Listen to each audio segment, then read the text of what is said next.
I'm on a date tonight, so I'll have to just fucking go to... No, I'll just do it in front of her, shouldn't I? He's kept going! He scored! Oh, Stockport pressure. And the header into the back of the net! Armstrong made it again. And a superb goal! Charlie did it. Lisa! It's a cracker! Rose tries to get the ball in. Wilkinson! The ball ahead! His first goal in 13 games. Towards Star sticking his own goal. And the score! Oh, Paddy Madden! It's a 5-star performance from Stockport County. All right, we got a small house, but we got a big bloody heart, I tell you. Hello and welcome to episode 96. Getting closer to it. I think we'll just finish on 99. Episode 96 of SK3 TV, the show that's for the thinking county fan, as long as that county fan's thinking, I really, really, really want a never heard before story about a signed football that is going to blow my bloody mind. Stay tuned for that. Yes, every week we are here with you every Sunday from 8 p.m, sliding a lubricated finger into the knickers of county opinions and conversation with me, Nick, and Dave. Hello, mate. You all right? Yeah, good, mate. Good. Another 3 points, eh? Another 3 points. Possibly. I mean, we'll get into it shortly, but genuinely one of the weirdest games I've watched and come away. It's very strange. It's weird. We'll get onto it because there's so many little angles to come at. It's a very weird one, but a very pleasing 3 points. That is the main thing as the promotion charge hots up. Because Dave, I realised yesterday, I actually really do want us to go up. For all this thing I've had of being like, right, League One is like, I feel like I've sort of completed it as a fan. We're back where we were when I started. We're back at what is historically our rightful level. So anything else is a bonus now. But now with the prospect of Spurs coming down, I'd be the amount of stuff we've missed. So we missed out on the Anglo-Italian Cup because they got rid of that the year before we got to the Championship. It's really shaped my life, that disappointment has. I'll be quite honest with you. It was all downhill after that. The thing with I think it was the top 8 National League teams who didn't get promoted used to get in the Scottish Cup in the summer. They did. That stopped during lockdown when we were in that position. So another thing we missed out on. Never won an FA trophy either. So just the disappointments keep mounting up. Can't remember where I was going with it. Where did this start? You said you really want to go up now. Yeah, so I'll be really annoyed if we take another year to get to the Championship, and in that time Spurs go down to the Championship and then go back up. Yeah. Can we just go up and play Spurs 46 times? Is that a thing that can happen? Why not, eh? I wouldn't, and then wouldn't take many fans there anyway, too far. The club wouldn't do anything to put coaches on, so we don't... More on that later. But first, what we'll do, we will bust out some admin.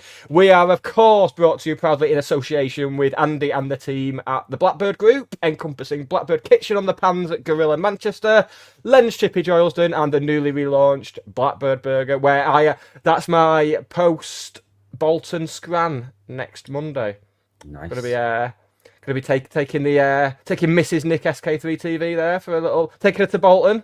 I say taking her, she's driving. She's driving to Bolton and then possibly driving up to Coylston after to go and get a burger. Get all this?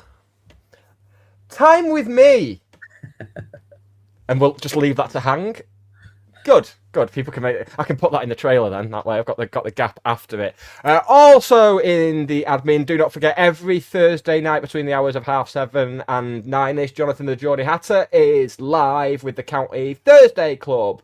There was a tune he played this on Thursday night show called Big Rock Candy Mountain, which I am obsessed with because it's on Better Call Saul. And just to if you don't know this, if people don't know this about me.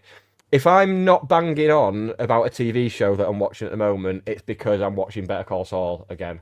So it's currently happening. So that song's. I got that song out of my head on Tuesday. Listened to Jonathan's show at work on Thursday night, and bang, it's in my head again. So life ruined. Thanks, Jonathan. But check out the Spotify playlist as well, and also subscribe. And talking of subscribing, don't forget to like and rate and review and give us a thumbs up on YouTube and do all of that stuff, because it does actually make a difference. Because our Twitter numbers, because we're not being racist enough. That's the problem on Twitter. We're not having a go at trans people. We're not having a go at minorities. We're not doing anything. So Twitter, our posts are just not showing up on Twitter. It's ridiculous. I dug into some analytics this afternoon. Oh dear. Yeah. Who said my life's not going how I want it to?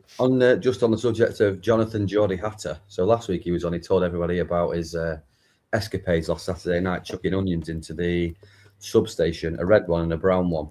Which is sweeping the nation. Well, I went for a run one day this week, more than one day this week, but one particular day I went and ran past the substation just to check on them. The red one won, but they were both in there, so they both made it. He lives on a corner, I won't say which corner, but there's a road in between, and the substation is quite long but quite narrow, and it was two blood goody shots. Blood goody shots? Good bloody shots, I tell you. Blood goody shot. Well done to him. I mean, it won't be fun and games when he causes a power cut for like half of Stockport. Yeah, actually, it will be. It will, because people will lose their minds, and I will take to our Twitter account and blame the immigrants, because that's how you get numbers. Right. Talking of numbers, should we? Numbers, members, anything. Let's get on to the actual football after this.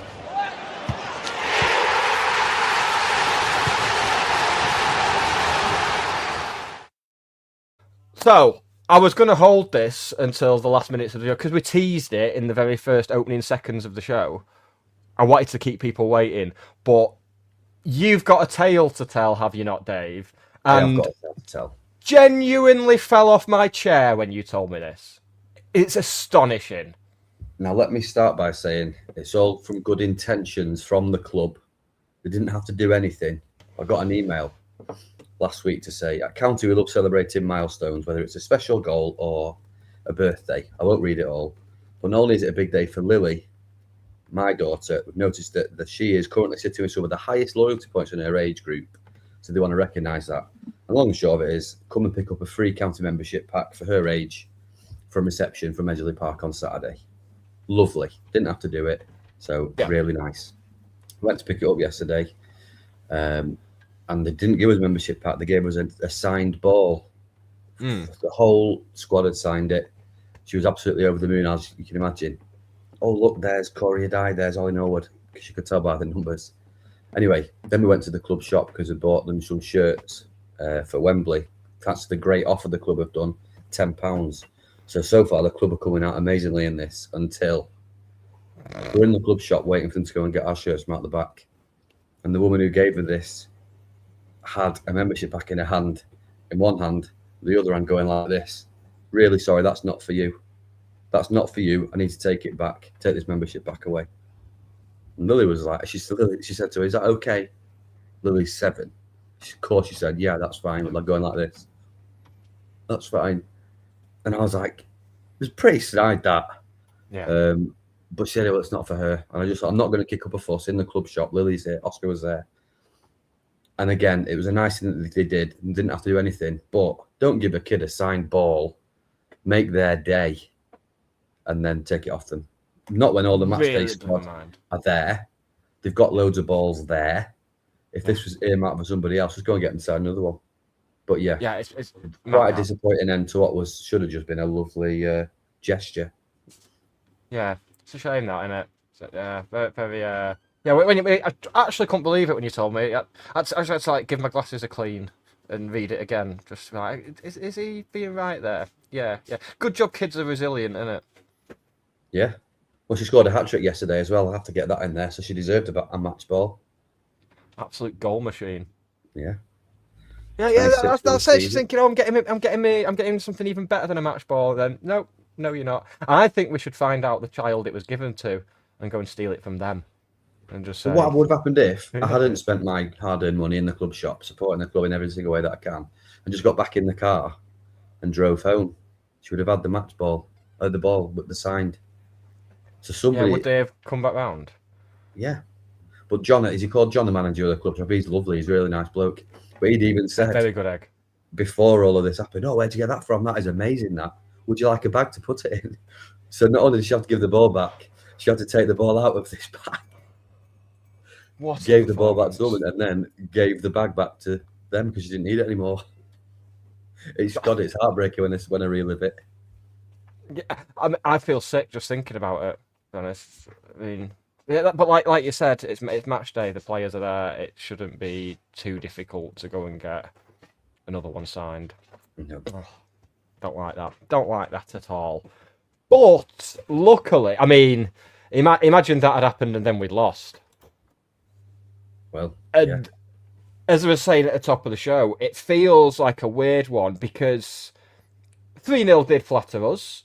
It absolutely did. As we've said before, a better side than them would probably have taken some of their chances. But see, I wanted to get that out of the way first because there's so much to be positive about from yesterday that I think that's the most pleased I've been with one of our performances this season, even though it was nowhere near our best performance. So some of the issues we've had all season, midfield just almost getting overrun at times, not having any physicality in the midfield. That was evident for long periods, particularly in the first half. Jack Diamond was infuriating. He looked at some points like the greatest player he'd ever seen, and then would just overthink things and hold on to the ball too long. So that was frustrating. But the positives, more importantly, we were playing through the lines. Even when, I know when you've got a target, it's not just a county thing. When you've got a target man, the temptation that is there to just use him as an out ball more often than not, rather than mixing it up. But even when he came on for Sidibe fairly early on, we were still playing it to feet, playing through the lines. We were using pace down the channels, which is something we've not done for ages.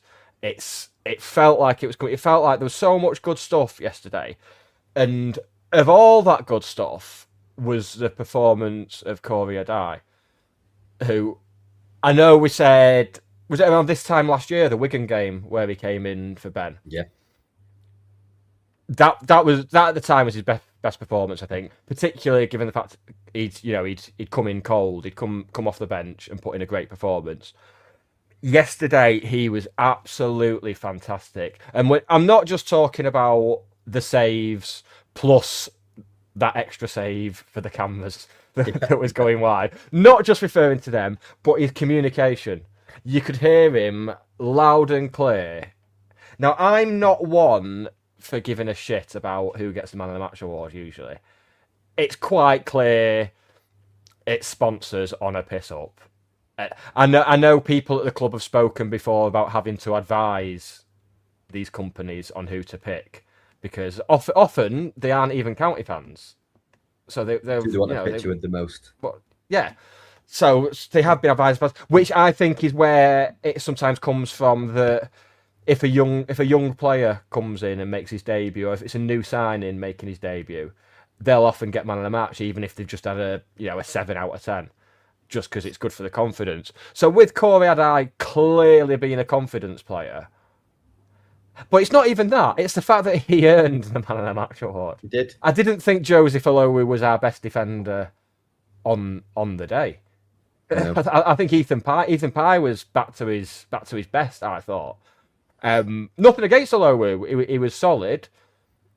But it just felt like that was the point. I was genuinely, I didn't even listen out for the Man of the Match award.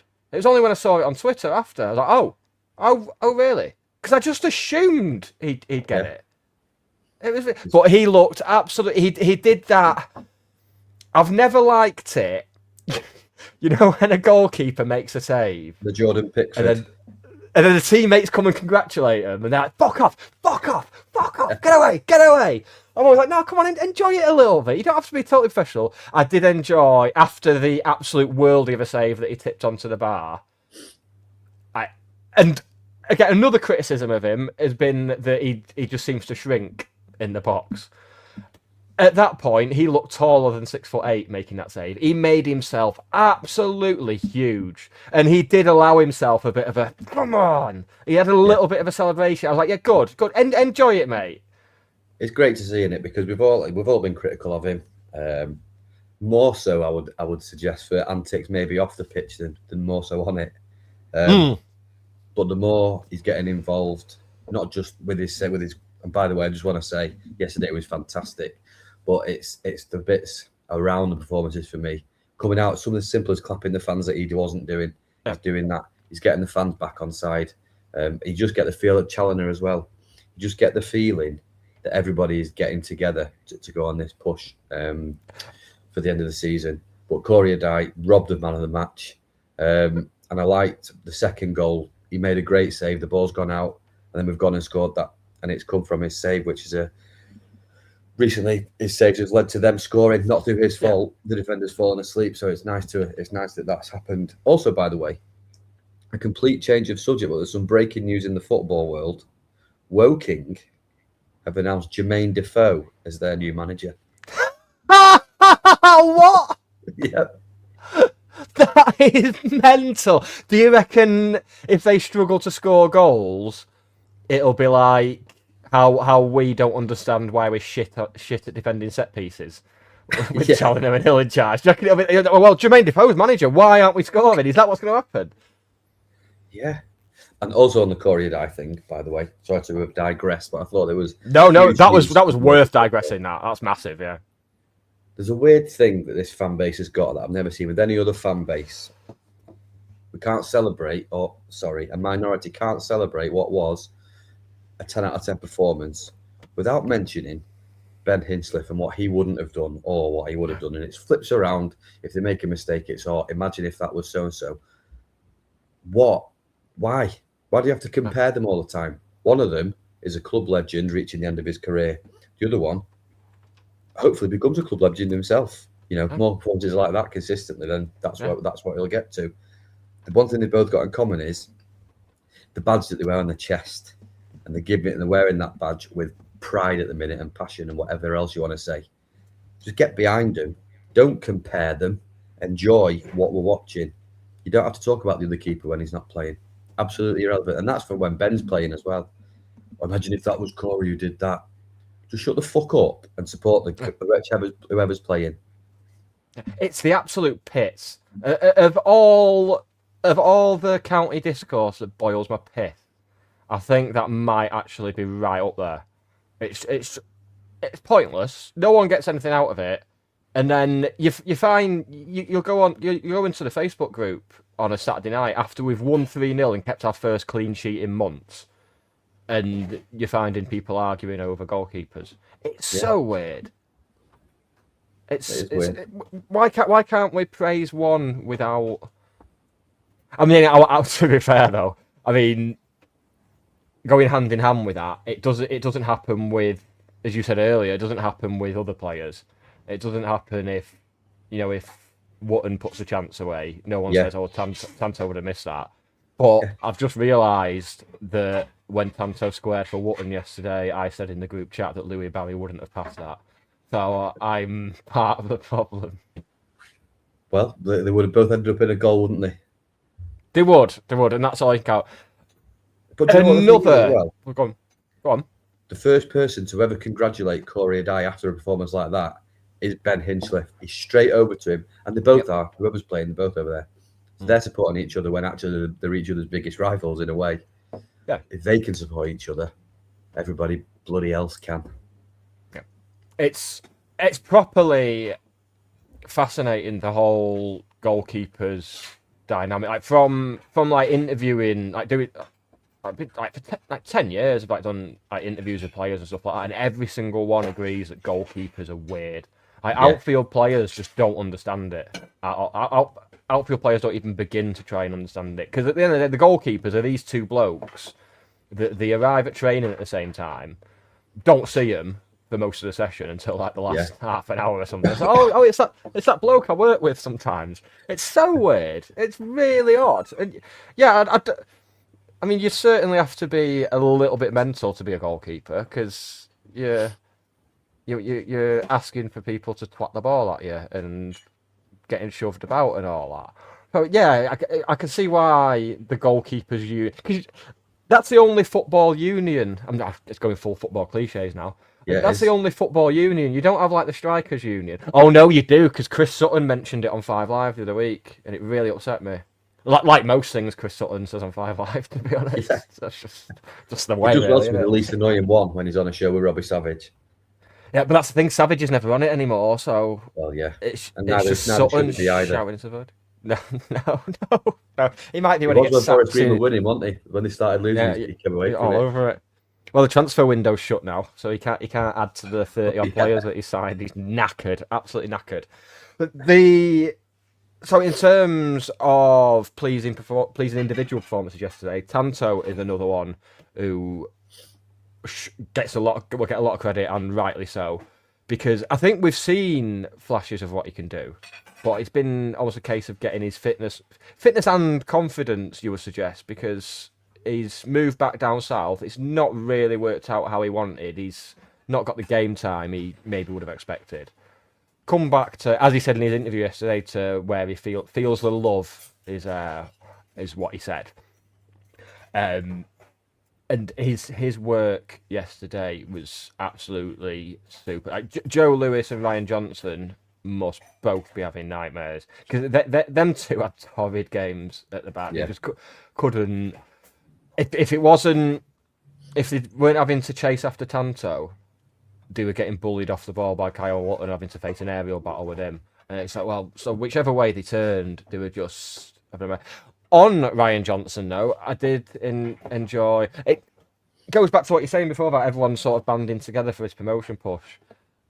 I think a few people seem to have noticed it. I'm assuming you have as well. The last few weeks, Dave Challoner has seemed a lot more...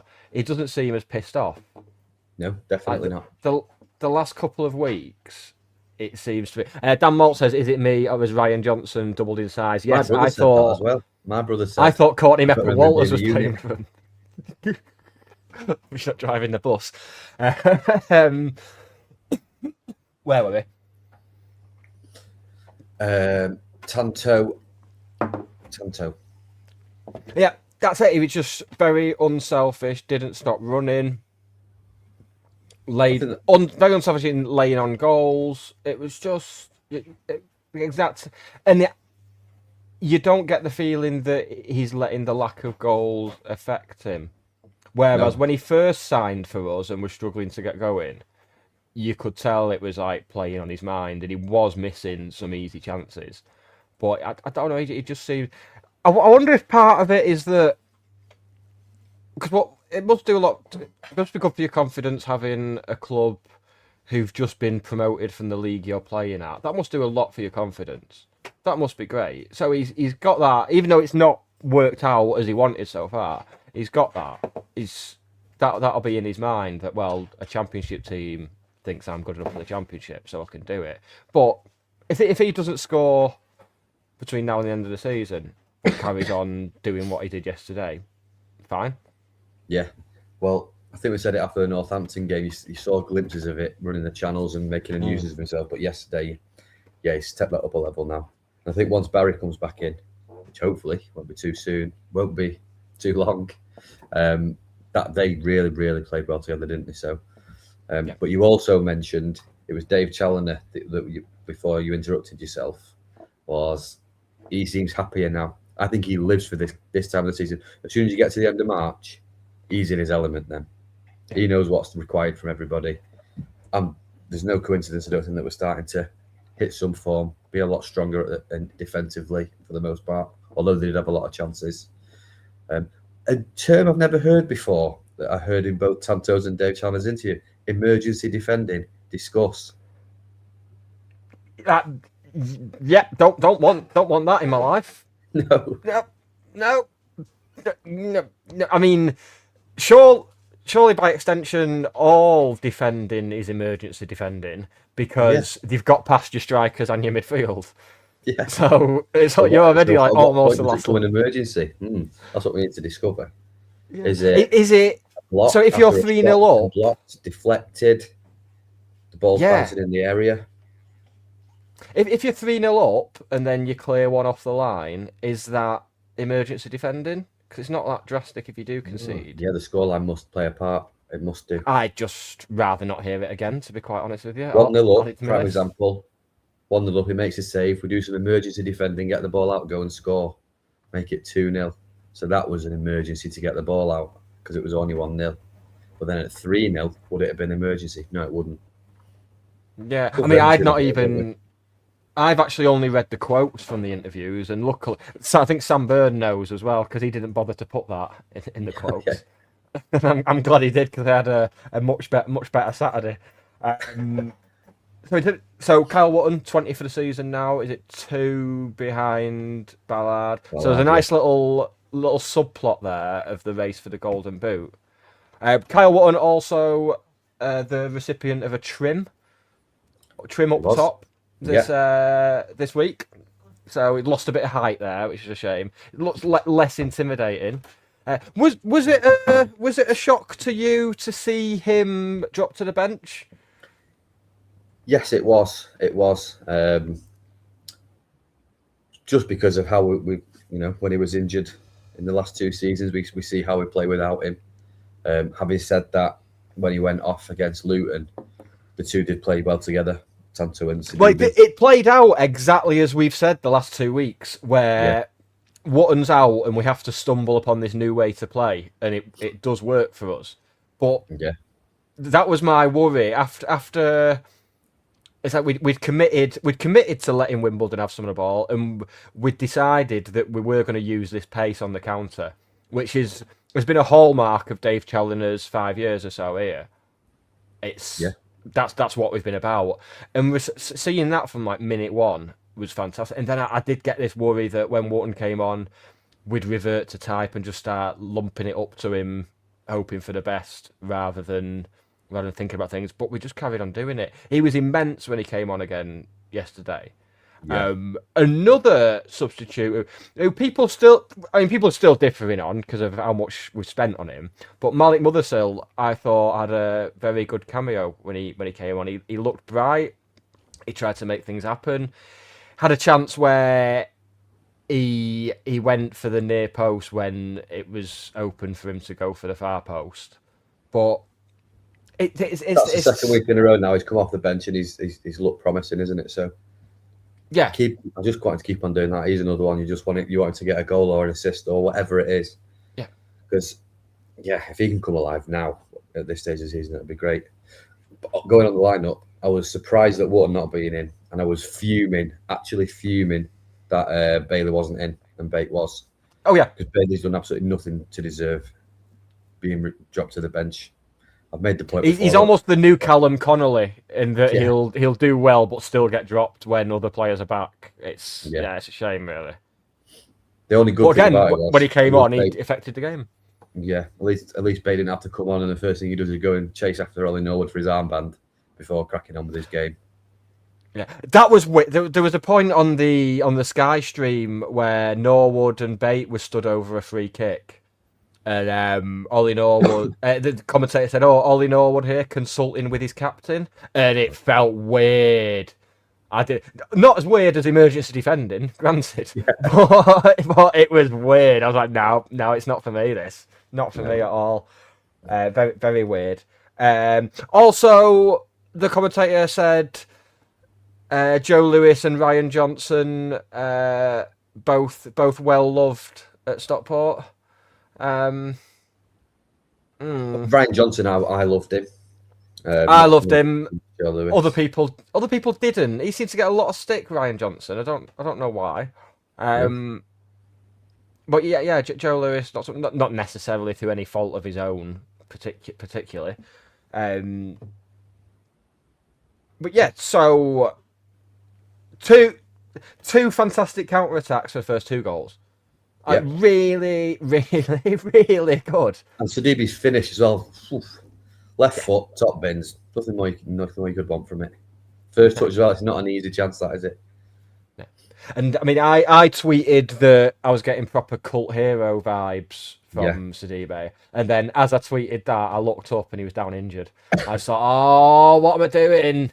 Is this my fault? Is this a me problem?" It's just no, it's I don't know, but yeah, he's fully. I think from minute 1, as we talked about the other week, it's almost a sense of like making up for lost time. Coming to the professional game late, and it's so infectious. It's great. I love it. I really, really like him. I've never contemplated getting a shirt and name and number before, but maybe I will. And also, can we appreciate his knee slide? He went a good 15 yards, I reckon. Yeah, I always worry with knee slides. I'm just waiting for. I mean, didn't it happen to Ben Whitfield in the Bolton game, the first Bolton, one? Yeah. As a seasoned knee slider at professional football grounds, of course, Dave. Yeah, I forgot about this. If it's a hybrid pitch like we've got, it does hurt your knees as well. Because Exeter had that, and it really hurt my knees. But I suppose the euphoria of scoring a goal or winning a half-time race, it gets taken away from you at the last minute. That I'm definitely over. The adrenaline takes away the pain on your knees. Yeah, that'll do it. Interestingly, as well. And Ryan Johnson, I don't know if you watched Challenger's interview on Friday, but he said one that we would definitely have kept had it not been for Ethan Pye. Yes. Yeah, absolutely spot on. I wonder if that's what Challenger was saying to Johnson on the pitch after the game, because they had a good old chat after the game, had a nice hug and stuff. It was really, and that again feeds into the thing of Dave Challenger just seeming a lot more like you said. I think he is just in his element. Yeah. I think genuinely all season he's like, I can't wait till it's the end of March. That's when I properly come to life. Yeah, and it's like, I'm genuinely starting to get this feeling now. It's exciting again. Again, 4 weeks ago we were going for second, and then it got taken away from us after a bad run of form. Then it was, oh my god, are we going to get playoffs now? And now it's, can we finish third? Because I think we probably are going to finish third if we carry on like this. I've also been tormenting myself today. Have you seen Cardiff's running? Yes, because you're not the only one who's been tormenting yourself with that. So let me go through it with you. Peterborough away for Cardiff, then Bolton Tough. at home, Huddersfield away, Tough. Reading away, Tough. Port Vale at home, though they'll have nothing to play for by then. Northampton at home, probably the same story. And then Mansfield away, a place where nobody wants to go. So if we win all of our games and they get, I don't know, less than 7 points, definitely less than 7 points, then we'll finish second. It's as simple as that. Start getting excited. We're going. Oh, that'd be handy. Save us having to go Wembley twice, wouldn't it? Yeah, and then can you imagine everybody who says I'm not going to Wembley because we're going in May doesn't get to go to Wembley in May. I know. Well, what we'll do, we've got some discussions to have about Wembley. Is there anything else on your side? Ollie Norwood with his first open play goal of the season. Left-footed as well. Left-footed as well, after he'd had a right-footed opportunity, in a very similar position a couple of minutes before, and absolutely skied it when he should have done better. Yeah, and then to get that one in, put a bit of gloss on the result, as the cliche goes. It's nice, and we don't know how important goal difference could end up being come the end of the season if our form either falls off a cliff and we need to get something at Barnsley to get in the playoffs, or if we do end up in the automatic promotion race again somehow. Yeah. But I think we've overtaken Bradford's goal difference, which could, you say, could be really important. So, yeah, I think 3 goals is great. Performance good. Just having a clean sheet is my favourite thing about it. I think just one final thing on yesterday. When we played Luton at home, we were probably the better side, but they somehow won 3-0. I think Wimbledon could say that happened to them yesterday. Yeah. Probably the better side for the 90 minutes in terms of chances created and whatnot. But we were clinical and did what we needed to do at both ends of the pitch. They're my favourite kind of wins. And maybe you don't deserve it, but you go and batter them 3-0. That's exactly it. Gritty. Yeah. Good word. And Gritty. the thing is, how many times have we been beaten by teams who have played what we'd think of as shite football and not necessarily played that well against us? We've said it with Mansfield so many times. They did well against us, but I'd hate to watch that every week. We're that team now. We're the team that people are watching and going, they're good, but I wouldn't want to watch that every week. And it's great. Yeah. Even Arsenal people are saying about, aren't they? Yeah. I mean, don't get me started on Arsenal. I'm trying not to think about the prospect of them winning the league. It'll sicken me. What was it? I keep forgetting things tonight. I think it's a sign of some cognitive decline. Yes. So in terms of Wimbledon, maybe feeling a little bit hard done by. Now, I thought that was I've not seen fans of either side complaining about the referee, but if we'd not won that, I think there would have been some complaints because there was a definite case for a red card for their keeper because he dallied around with it about 25 yards out. I would say Tanto robbed him of the ball, but he didn't. The keeper tried to roll his foot over it and just got lost. Yeah. The ball falls to Lewis Bate. Probably not the player I'd want the ball falling to there, but it was an open goal. And he's been clattered by the keeper. He's been absolutely clattered. I mean, it was a great challenge by Ryan Johnson on Tanto. That wasn't a foul. But the keeper has got nowhere near the ball. Yeah. And I do not understand. It's one of them that if we'd not won, would be... Although it was fairly early in the game, you got plenty of chance after that. But I did notice just after that because... Would that have been when Sidibe was getting treatment? Or someone was getting treatment after that incident. And they had a bit of a drinks break and a tactics chat with the manager. And the keeper specifically got called over to get a bit of a bollocking off the manager. Tables have turned. The keeper's getting called over. Well, oh no, that's what we're going to get now. It's not going to be keepers going down. It's just going to be all over the pitch. Yeah, just everyone going down so the keeper can get a bollocking. Yeah.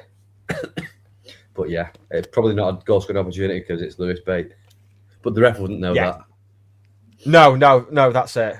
He wouldn't have a clue, no prior knowledge. But yeah, I did think it was a good refereeing performance mostly, which is because I think we should point it out when he let the game flow. Maybe there was that one occasion where he shouldn't have let the game flow, maybe blown his whistle. But other than that, yeah, very, very solid. No one had anything to complain about there.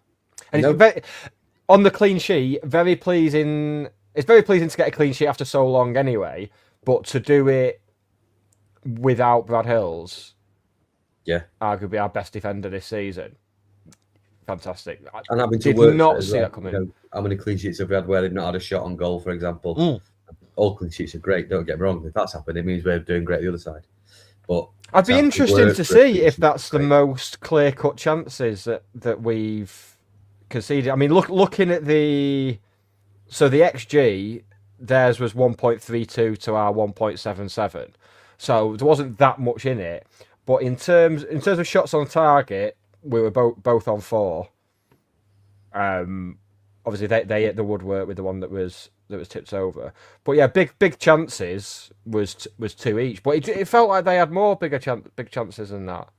Yeah. Although one of them was offside. Thinking about it, he put it wide fairly early on. But yeah, we just stood firm, and then obviously having been clinical, which was the biggest takeaway from me, is that all season there's been complaints that we're not taking our chances. Yeah, we did that yesterday, and that can afford you that bit of wiggle room. It's a bit of a common theme just in fairly recent seasons, which is mad when you consider what we've done, but it is. Yeah, I mean, if we'd been a bit more clinical last season, then we're probably in the Championship now. Yeah, but then won't we go to the Virtue Final? So what do we really want here? Maybe we would be. Maybe they'd be like, guys, you're so clinical that we're going to invite you to come and play in the Virtue Final because no one cares about it. Well, we'll get onto that.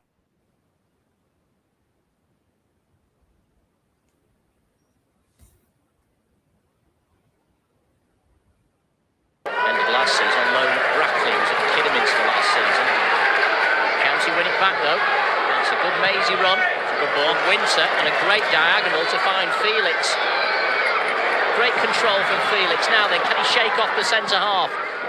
He has, and he's got his cross in to Lloyd on his left foot. Yes! Danny Lloyd does it again.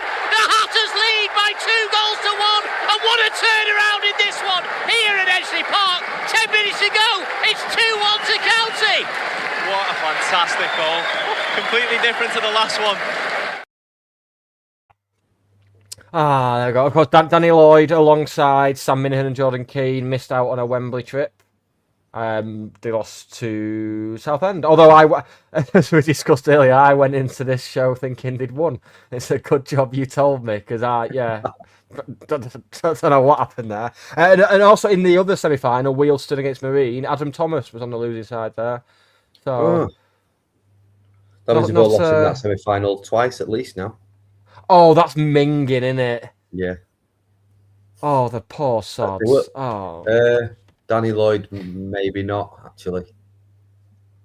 Oh, no, he's gone by then. Yeah. Although, he must have done it with Fylde or Salford, surely. Yes, did he not play in the final with Salford? Was there not a Salford final that he played in? Yeah, but had he gone to Peterborough by then? I can't remember. I don't know. If only someone had done like a live show with him and could have asked him.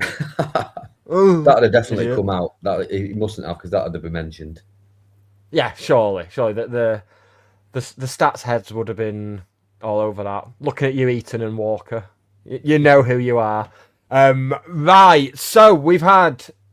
It has been.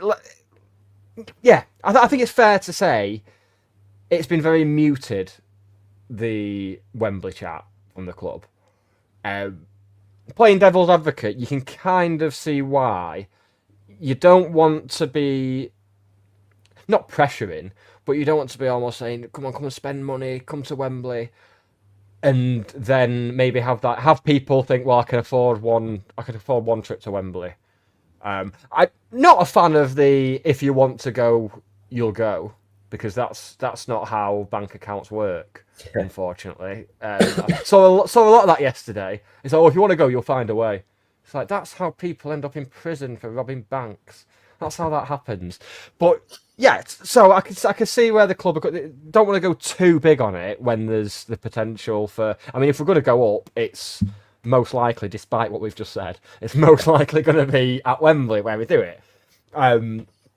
So yeah, I could sort of see where they're coming from in that respect, but I've seen there's been talk of asking the club to. Is it free coaches that have been asked for, or subsidised? Free coaches, asking for subsidised coaches. I saw on Twitter yesterday a specific tweet. The club should do more. Got an away game before it or after it, whenever it is. Season ticket renewals are coming up. This could have all been avoided by the club. Now, I'm all for, if you want to suggest free coaches, I disagree. However, make that point. What the hell could the club do to avoid this situation? Lose a semi-final on purpose, not turn up to an away game, or just not renew season tickets in May or June like we have to do every year. Like, it can't be avoided. I think if you're umming and ahhing about going to Wembley, is the club tweeting, going, don't forget your Wembley ticket? Is someone going to go, right, that's it, I'm going now? No, it's not. Free coaches, how many of the 9,000 or however many tickets we've sold will have used them free coaches anyway? Probably all of them, because they were going regardless. So, again, maybe the club could do more, but yeah. I've been quite vocal about the ticket sales on Twitter. I have. Not to dig anybody out. Everyone's got the circumstances, and that's fine. I just think, yeah, we probably should take more. I do think there's something quite nice about taking your average home attendance to Wembley, though. You know, rather than 30,000 Luton fans when they didn't even. When you win, you can't get accused of having a load of glory hunters there. Yeah, I think it's nice. And I think some people need to come to terms with the fact that National League North, big club, the biggest club to have ever been at that level. I don't think there's any argument about that in terms of where we've been and where we ended up. National League, one of the biggest clubs to play at that level. Probably top 5, I'd say. You have Oldham up there on account of them being in the Premier League and stuff. Yeah. Luton. Then as we're going up the leagues, I think people need to come to terms with the fact that we're not a huge club. Even in terms of club size, even in this league, we're not one of the biggest clubs in this league. No. We're not in terms of stadium support, history, like league positions. We're not, and if we go up next this season, people are going to have a shock next year. They really are, because I'm assuming Oxford are going to relegation threatened. You would imagine relegation, yeah. Yeah, but if Oxford come down and we go up, you'd imagine we're the smallest club in the Championship. Off the top of my head, yeah, probably. Who's there now? Let's have a look at the table. Yep. Yeah. Well, hold on a minute. The club are listening. Apparently, this is full of breaking news today. Apparently, a Wembley video's been posted. Unless Craig Barber's really having me over here. If they just put that together, if they just put that together in 5 minutes after you mentioned it. Yeah. Yes, there is a little. This is the sort of. This is good. Oh, that's good. That is good. Oh God! Oh, I'm a big fan. Yeah, more like it. Yep. I've just skipped. I've just kind of scrolled through it, and I like that already. That and the Louis Barry announcement video, both up there above everything else. Fantastic. Very good. Wonder if our mate Gaz is anywhere in this video, lifting the trophy. No, I think it's just by the looks of it, I think it's just clips from this season's run. From what I could see, maybe not though. I'm walking out the last time we were in this trophy final, I think. Of course. But still, no, great. That's a good video to release, definitely. Yeah, good. Now send me a sample. I did see one of the more well, I was going to be a bit diplomatic there, but the biggest dickhead on Yellowboard has essentially said that if you're not going to Wembley, you're a disgrace, which is very weird, weird. And then that started a whole thing of Someone said, "Oh, I'm going to Wembley, but I'm not going to Bolton. What does that make me?"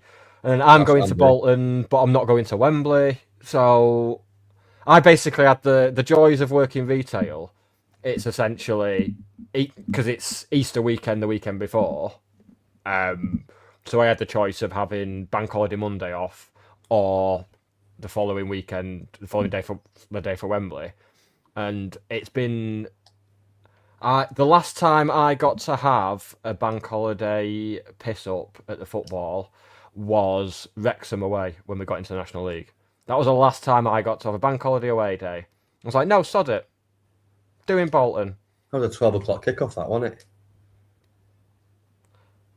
The Wrexham one. Was it? No, I don't think it was. 2019, August 2019. I'm sure it was the Monday. I'm sure it was a bank holiday weekend anyway, but I don't know. Maybe I'm thinking of the FA Trophy semi-final. Me and Ben were talking about that the other week because we couldn't. We were trying to work. It was some discussion related to televised games. Yeah, it wasn't televised. You had to buy it. It wasn't. It was on the Wrexham thing. Yeah, because I remember the commentary of that Mullin goal just being rent free in my head for weeks. Finish that was, by the way. Oh, it's fucking fantastic, wasn't it? Yeah. How's he doing? All right. Yeah, it's still going to be exciting. I will be consuming the Bolton game in the Alex on Edgeley, I've decided. The Luton game. It's going to be good. I'm excited to get a bit of scran on the go, and then I can come and meet the players off the bus when they get back with the trophy. I can be the first fan to have a picture taken with a trophy. Make sure you take your microphones with you. Get some interviews off the coach. some insight. Maybe I'll buy Corey Adai a pack of Pokemon cards. So now, is he Well going to done, play at mate. Wembley? Maybe we could talk about that now. 2 weeks away. He's flying in the league. He's probably played most of has played most of the games in the trophy. Yeah. But do you now risk a really informed keeper? Or do you play Ben Hinchliffe, who, let's be honest, will likely be one of, if not his last game for the club? I'd be... Given that whoever's been number one in the league hasn't tended to play the Cups for us. Yeah. Like 99% of the time. Ben played the first one, didn't he? The first game when Corey was starting. Yeah, and then when Ben became first choice in the league, Corey went to the Cup games. So by rights, even taking sentiment out of it, just the very fact that that's how it's been would suggest that, I would have Ben playing. But it's tricky because they've both played a part in getting us there. If Corey had been first choice all season and Ben had played every game in the Cup, then you say, well, yeah, it's definitely got to be him. But the fact that they've both got us there, but yeah, it would certainly be a real shame to not see Ben play for us again, because, I mean, I don't know. I don't know if he will be off in the summer. I'm not too sure. I mean, would we possibly? I suppose it depends what the Adai situation is as well. If we see enough from him, I mean, the signs are good in the last few weeks, but if we see enough from him in the rest of this season to suggest that we're comfortable with him as number one next season, then I think I'd be comfortable having Ben as a number two and playing the Cup games. I think I'd be completely fine with that. Depends if he's up for that. If he might feel he's got football left in him. I mean, I wouldn't be surprised if he thought that, to be honest, because he's still fairly young in footballing years in terms of how long he spent as a part-time player. Yeah. So it's whether. So I don't know if retirement will be on the table. But then again, it might be a case of wanting to almost go out on a high. If we also see what league we're in. Get promoted this season, I've seen what league we're in. It's very, very, very interesting. But yeah, I would hope that Ben would play at Wembley. I know it's harsh on Adai, although he has played at Wembley. Although of course so has Ben. So if we won at Wembley, fucking play Adai then. We need all the help we can get here. I think Horrible. Obviously, Ben Hinchliffe will love him, but I do think that it would be really snide to not have Corey playing based on, because I know Ben's played his part, but I think Corey's really played his part in actually getting us through those latter stages, penalty shootout against Crewe. The shootout, yeah. So yeah, a couple of good saves at Doncaster, I seem to remember as well. So yeah, if I was him and I didn't play, I'd be fuming. Yeah. But now I'm really, really warmed to Corey Adai now, because, like I said before, because his attitude seems to have changed and his performances have improved. Yeah, I'm kind of, if he plays, I'll be really happy for him. Yeah, it's nice having this. It's having this. I mean, we've been up near the top of the league all season, so by rights we should be positive. But there hasn't been this feeling of positivity. I don't know how much of it has come from seeing Dave Challoner just looking thoroughly miffed and feeling like there's something different this season. I don't know, but could be an all-time of the season, couldn't it? Win the virtue, win the playoffs, something we've never seen before ever. Yeah. And we just don't feel like it at the minute. Yeah, and I think people forget that as much as the jeopardy of it is horrible for people and what it does for your nerves and everything, winning at Wembley in the playoffs is the best way to go up. Oh, definitely. But losing at Wembley worst is way the worst way to lose. So it's all or nothing, isn't it? But it's really exciting, genuinely. Very excited about almost having. What are we? So we're Friday, Monday, Sunday, Wednesday, Saturday, Tuesday, Saturday. Tuesday, Saturday. So having the games coming thick and fast, where you're almost not going to be overthinking things. You're not going to have the time to work on stuff in training, allowing you to match up the opposition.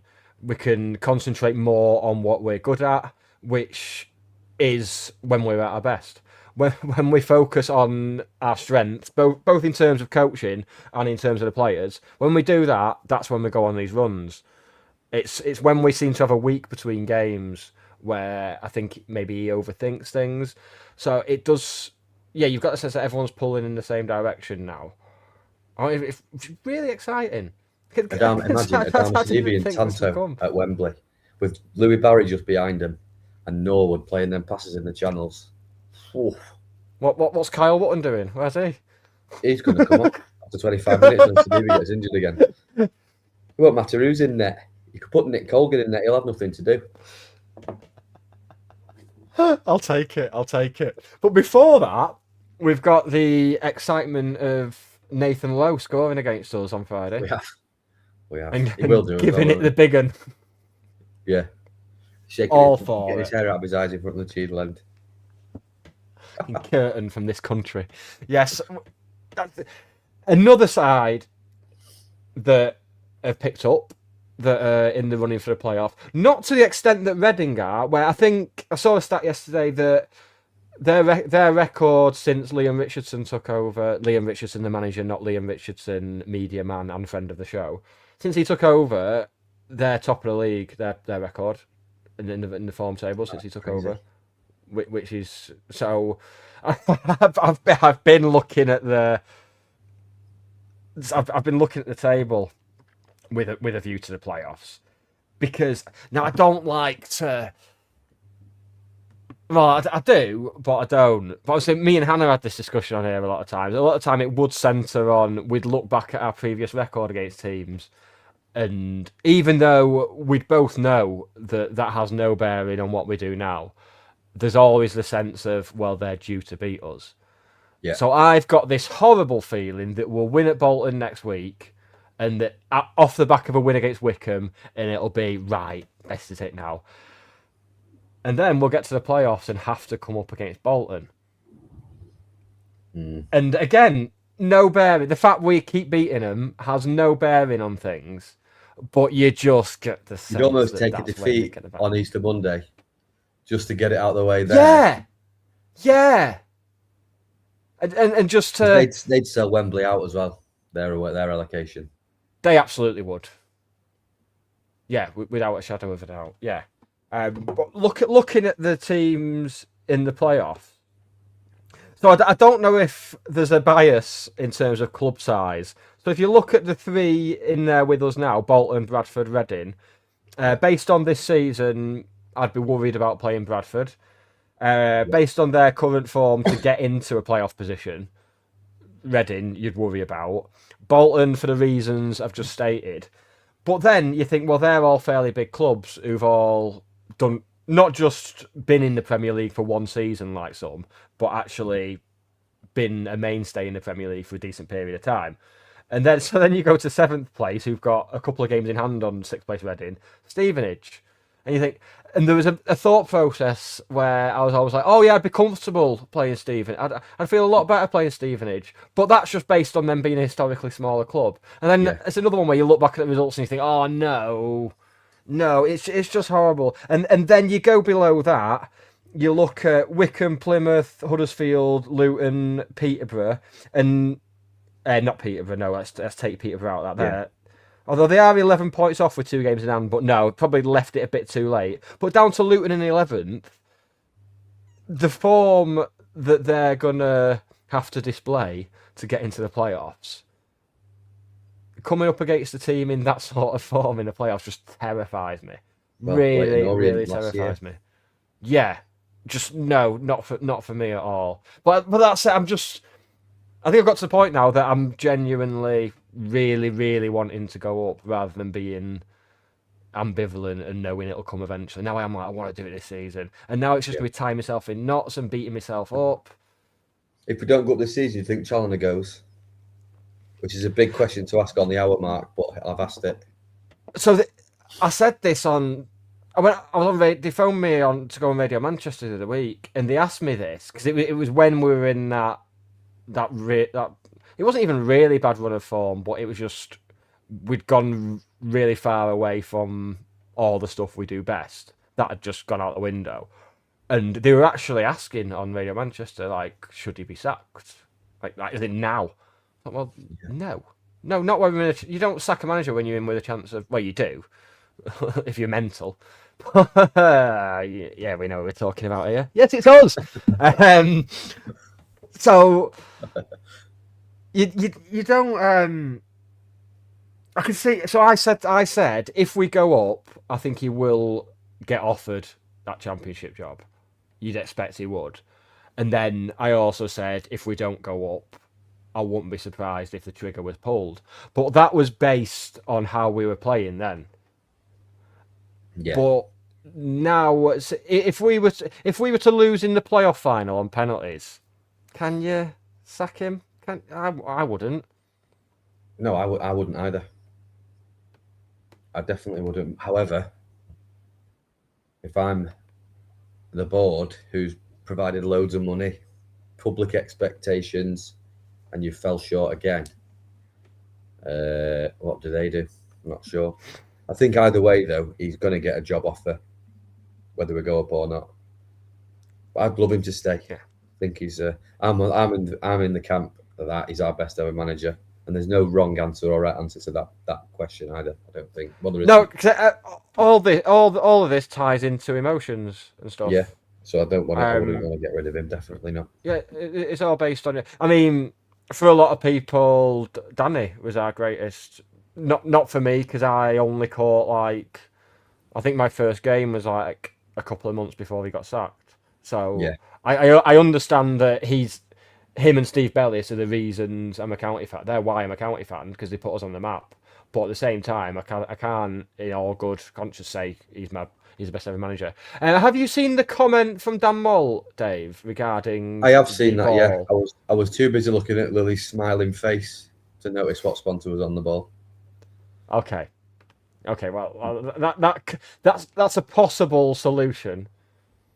In which case, but it doesn't take away the fact you've given a 7-year-old a signed match ball to then rip it out of her hands. Oh, it's still yes. There still would be the solution. There would be to be like, well, we'll get you another one. Yeah, that's still would be absolutely. Right, is there anything else before we wrap up? Oh, Laura, if you're watching, you can come and pick me up now. Carry on. As you were. Takes her half an hour. Fine. Yeah, is there anything else before we wrap up? We've done a Wembley vibe check. I think that's fair to say. And got the result of the video being released within 5 minutes. This is it. You know, things happen. We make things happen here. Because they definitely put that together in 5 minutes 100%. After us saying it. Without that, it's piss easy nowadays. Just AI, innit? Just AI it. That's all you have to do. Next week, of course, on account of... I mean, we'll both be in an egg coma, one would imagine. Yeah. Well, it's my birthday on Saturday and then Easter Sunday on Sunday. So what a weekend. Well, I will be popping round to yours on Saturday to drop Lily an Easter egg off. And then I'll be back round on Sunday morning to take it off her. So, you are welcome. So yes, next week, of course, on account of the pretty huge Bolton game being on Monday, we'll be live on Tuesday night for our sins. So that'll be fun. Nice little Tuesday night show where we will be covering the Wickham game and, of course, the Bolton game. If we go into that with 6 points, with Cardiff having dropped points in both of their games, we're going to be cock-a-hoop. And it'll be a Wembley preview, don't forget.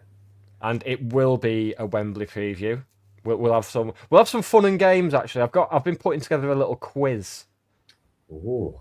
So we'll get on that. We'll get someone else on as well, and I'll pit you against someone else, and we'll have a bit of a Wembley quiz. I think. Speaking of Wembley, county winning captains at Wembley, for example.